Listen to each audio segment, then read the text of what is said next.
자, 그럼 절세 고민 갖고 계신 오늘의 첫 번째 시청자님 전화 연결이 되어 있을 텐데요. 만나보도록 하겠습니다. 안녕하세요. 어떤 고민으로 전화 주셨을까요? 네, 안녕하세요. 네. 예, 저는 2019년에 조합원 입주권을 샀어요. 네. 예, 그리고 2020년 5월에 서울 신림동에 아파트를 샀는데요. 네. 예, 내년 초에 이 조합원 입주권을 팔려고 하는데, 네. 그렇게 되면 현재 살고 있는 신림동 아파트는 언제 팔아야지 그 비과세 혜택을 받을 수 있을지 궁금해서요. 네, 전화 잘 주셨습니다. 보유 기간 때문에 고민을 좀 하고 계신 것 같은데요. 조합원 입주권과 신림동의 아파트를 갖고 계신 우리 시청자님이십니다. 이걸 양도를 하실 계획인데 조합원 입주권은 주택수에 포함이 되어서 2주택자지만 일시적 2주택 비과세 혜택 주고 있지 않나 싶은데요. 세무사님, 시청자님의 경우에는 신도림 아파트를 양도할 경우에 비과세 가능할까요? 우선 이 조합원 입주권을 취득한 시점하고요. 이게 지금 지역이 어디 있는지를 말씀해 주실 수 있으실까요? 네, 그 조합원 입주권은 서울에 있는 거고요. 언제 사셨어요? 19년 언제?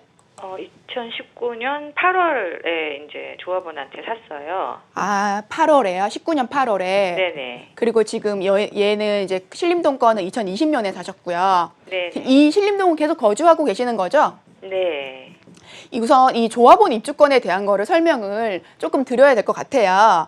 조합원 입주권 같은 경우는 이제 주택수에 포함하는지 안 하는지 보다는 지금 내년부터는 법이 다주택자가 바뀔 예정인데 현재는 양도한 시점에 주택수가 한 개만 있으면은 비과세를 적용을 받았는데 내년부터는 최종적으로 1주택자가 된 이후부터 2년이 지나야지만이 이제 1세대 1주택 비과세 규정을 받을 수 있어요. 네. 근데 지금 같은 경우는 얘를 조합원 입주권을 양도를 내년 초에 하신다고 하셨잖아요. 근데 중요한 거는 조합원 입주권 같은 경우가 세율이 내년 6월 1일 기준부터 세율이 바뀌게 돼요. 네. 그러니까 1세대기 되는 시점도 2년 이상 보유를 해야 되는 것도 바뀌고 세율도 바뀌고 두 가지 포인트에서 같이 설명을 드려야 될 것 같은데 조합원 입주권도 주택으로 봐서 최종적으로 양도한 시점부터 2년이 지난 다음부터 비과세가 적용이 가능하시기 때문에 이걸 내년 초에 파시게 되면 2년 있다가인 2013년에 파셔야지 비과세가 적용이 가능하다는 걸 하나 말씀드릴 수 있을 것 같고요. 네. 두 번째 말씀드릴 거는 조합원 입주권 같은 경우가 현재 시점에는 1년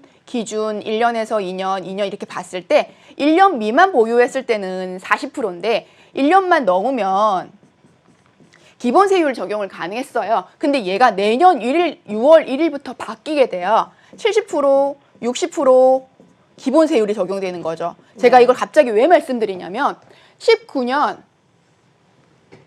8월부터 기준으로 계산하면 20년 8월, 21년 8월 네. 이렇게 봤을 때 지금 현재 규정은 요게 언저리잖아요. 그렇기 때문에 기본 세율이 적용 대상이에요. 근데 내년 6월 1일부터면 세율이 바뀐다고 말씀드렸잖아요. 1년이 지나고 2년 지난 다음에 이때 팔면 기본 세율 똑같이 적용이 가능을 하세요. 네. 근데 문제는 내년 초라고 하셨잖아요. 그쵸. 근데 내년 초이 이때부터 이때 사이에 팔았을 때 내년 초, 그러니까 6월 1일 전에 팔게 되면 괜찮아요. 6월 1일 전에 팔게 되면 기본 세율을 받으시는데 6월부터 8월 사이에 팔게 되시면은 1년과 2년 사이에 들어오셔가지고 요 세율이 적용이 받게 되거든요. 네.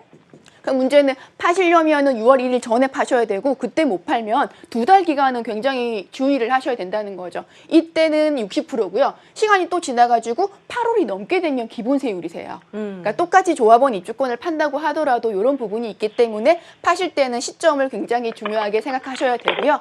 요거 이후에 2년이 지난 시점에 하실 때는 요때부터 만약에 파셨으면 2년 있다가 하셔야지 여기 있는 신림동 아파트도 추가적으로 비과세 적용이 가능하시다. 이렇게 크게 두 가지 관점에서 설명드릴 수 있을 것 같아요. 네, 우리 시청자님께서는 타이밍을 좀 잘 맞춰서 해결을 하시면 좋을 것 같습니다. 세무사님의 정리 아주 깔끔했고요.